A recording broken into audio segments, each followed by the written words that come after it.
Namaskar.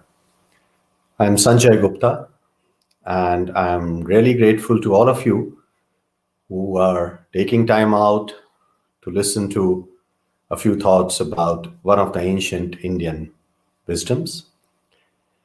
I'm especially grateful to the Embassy of India, the Amrita Shergill Cultural Center, and its director, Tanuja Shankarji, for giving me this opportunity to share my thoughts with you.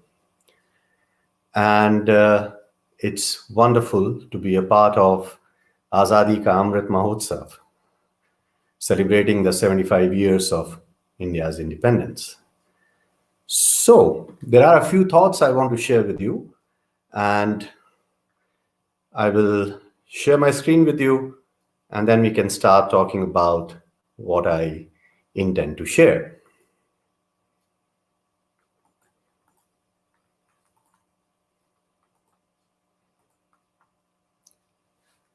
So, I want to talk about the ancient keys to a purpose filled personal and corporate life.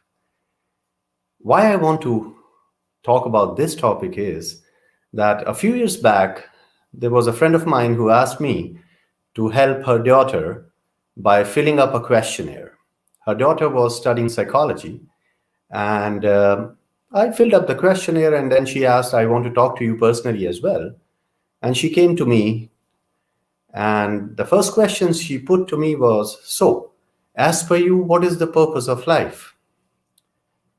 Well, to be honest, it sounds like a flippant answer, what I gave her, but that was my truth. I just said, well, to me, the purpose of life is to live.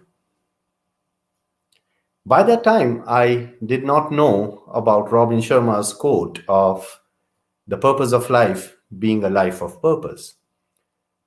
But still, I simply said, the purpose of life for me is to live. And afterwards, I was thinking maybe she thought I was being too flippant or perhaps not so serious while answering her question. And I also asked myself why I answered this way.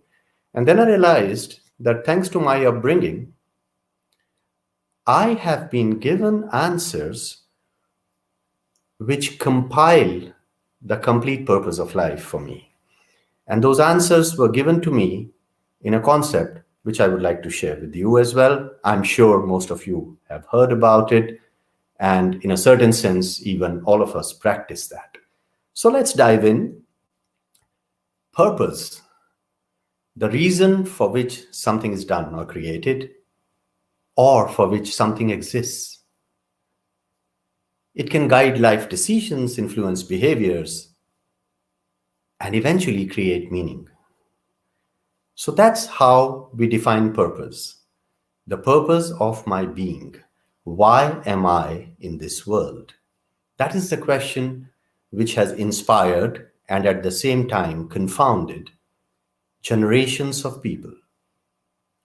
But in the ancient Vedic philosophy, the answers have been provided in a very interesting manner.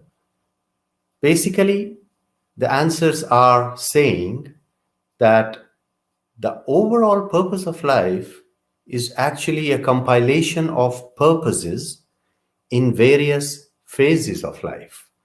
And that is the answer that I bring to you, and I want to share some thoughts on that. What are these phases? What are these individual purposes which culminate into the ultimate purpose of life? Because most of us have at some time or the other asked the question, what is the meaning or purpose of life for me? So here is the answers that the ancient Vedic philosophy gives to this question. They define or divide the life into 4 ashramas. The first one being brahmacharya, broadly between 0 to 25, so from birth till 25, where one is basically a student. I will expand upon these individually later on. 25 to 50 is called the grihastha, the householder. 50 to 75, and this happens to be a very unique thing. I have not come across any other philosophy where this phase is defined as the phase of contribution, but at the same time, the phase where the detachment starts. Detachment from our worldly relationships and detachment from our clinging on to a lot of things which we did in the previous or the earlier parts of our life. And the final is the part of renunciation, the sannyasa, which is from 75. And as in those days, the concept of life perhaps was formulated in 100 years, so we see these four ashramas divided into 25 years each. And I had got this information at an early age from my parents and my grandmother, especially, who explained to me these ashramas. And for me, the purpose of life, the ultimate purpose of renunciation, was not even graspable at that stage. But I could understand the student, I could understand the householder, and I was lucky enough because every year, a certain part of the year, my grandmother spent in the Vanprastha ashram in Haridwar. And because of that, I had asked at an early stage from my parents, what does it mean? So that's how I was given these answers. Of course, the sannyasa, as I said, was far, far away from me, but I could relate to these. And that is why when this young girl asked me the question about the purpose of life, for me, the answer was that there are purposes leading to the ultimate purpose being sannyas. And I'll talk about that later. So let's dive a bit deeper into these four ashrams. The student, and that is called the brahmacharya. The focus is on a lot of things, for example, earning knowledge, learning discipline, teamwork,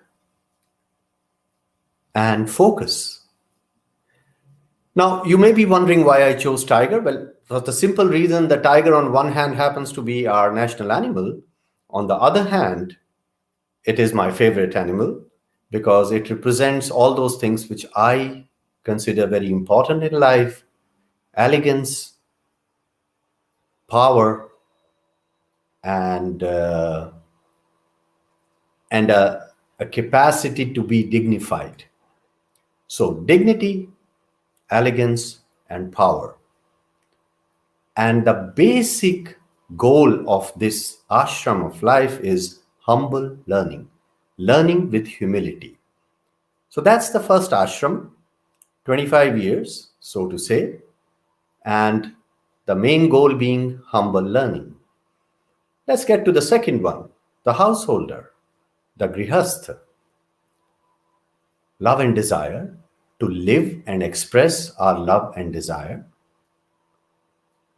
procreate and provide for them, learning responsibility and taking responsibility for others, upbringing, and the social contribution. Of course, as a householder, your primary duty is towards your immediate family, but as a productive member of the society, your duty also lies in confident performance in the interest of not only your loved ones, but also for the society at large. So the focus in this phase is on confident performance. So that is the second ashram called the grihast. The third ashram is the vanaprasth. Now it comes from two words, van, which is the other word for one, the forest, and prasth is a home. So the forest dweller, in a certain sense. That's what Vanaprasthi does. The Vanaprasthi already starts withdrawing himself or herself from the connections and attachments of this world. But at this stage, you are not becoming a hermit. You are not renunciating everything. All you're doing is starting the process of detaching yourself from the world and at the same time contributing, giving back to the society at large, and of course also to your immediate family, what you have received or earned. So the detachment happens to be the first focus in this period. Sharing your knowledge, your insight, mentoring, and contributing to the society. This is the phase 50 to 75 broadly, is the phase where you are developing the next generations by supporting them, by sharing your knowledge, wisdom, and insights. So, the main focus of this phase is selfless sharing. And the final ashram or the phase of life is sannyasa. Sannyas is about introspection, spirituality, and self realization in the eventual form of a yogi. Now, this is a phase which I must honestly admit is from a personal perspective, I haven't experienced yet. But the basic focus of this period is the calm introspection. And these four ashramas, the term ashram comes from the word shram. The root is the word shram, which means the labor. All these four ashramas are explaining the main labor of that phase of life so that you achieve your ultimate purpose of self-realization. The first ashrama, the student, is about humble learning.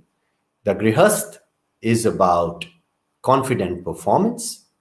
The vanaprasth is about selfless sharing.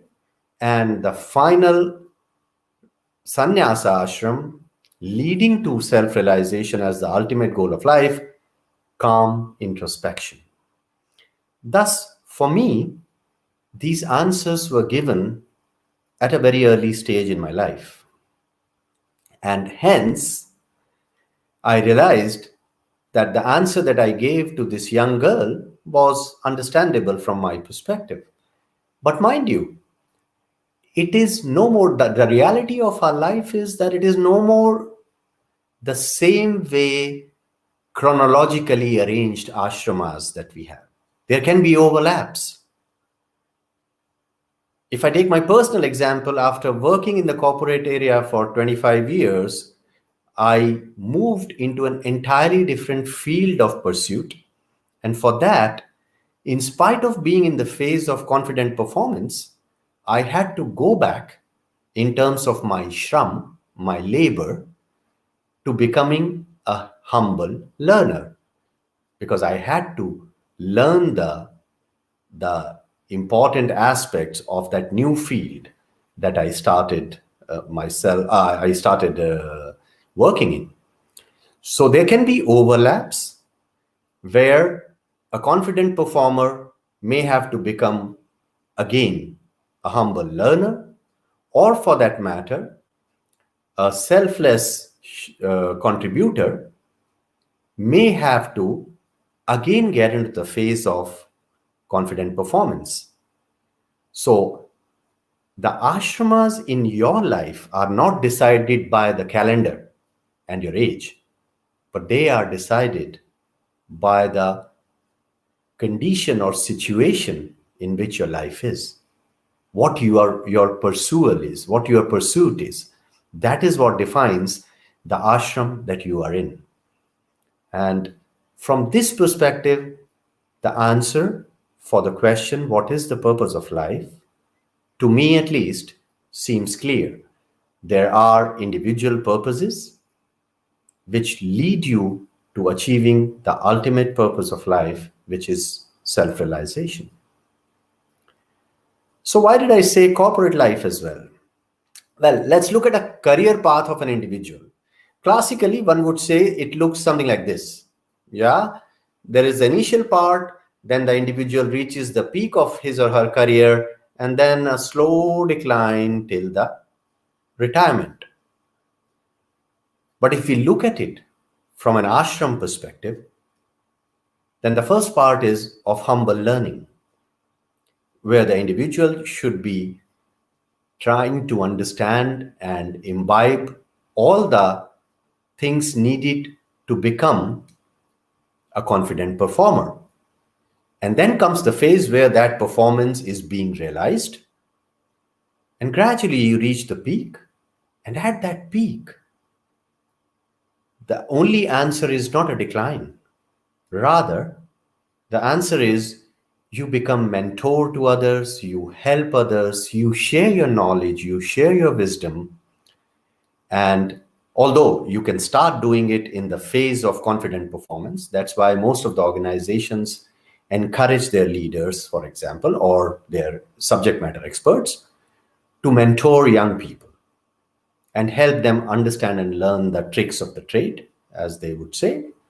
And finally, with a clear conscience and a happy heart, you can move out towards the phase of exit. So you don't have to necessarily face the decline. And that is an, let's say, explanation from the ashram perspective about the career path of an individual. But it is not only this. In fact, in the corporate life,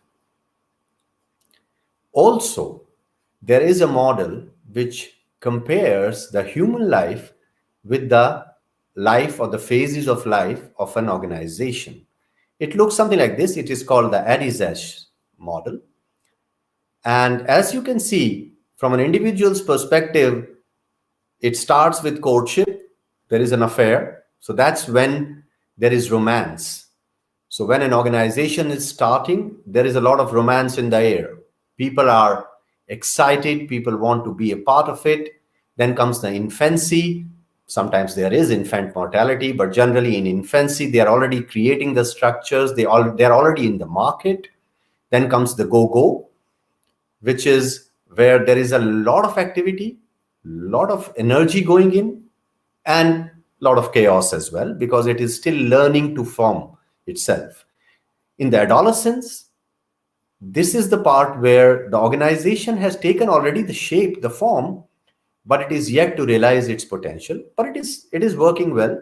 Of course, there can be unfulfilled entrepreneurship, because of which, as they say, divorce can happen, so they can stop there. But if they go beyond that, they reach the prime, the peak of the performance.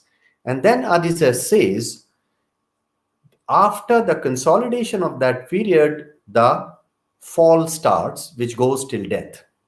I won't go into the individual aspects, but in my opinion,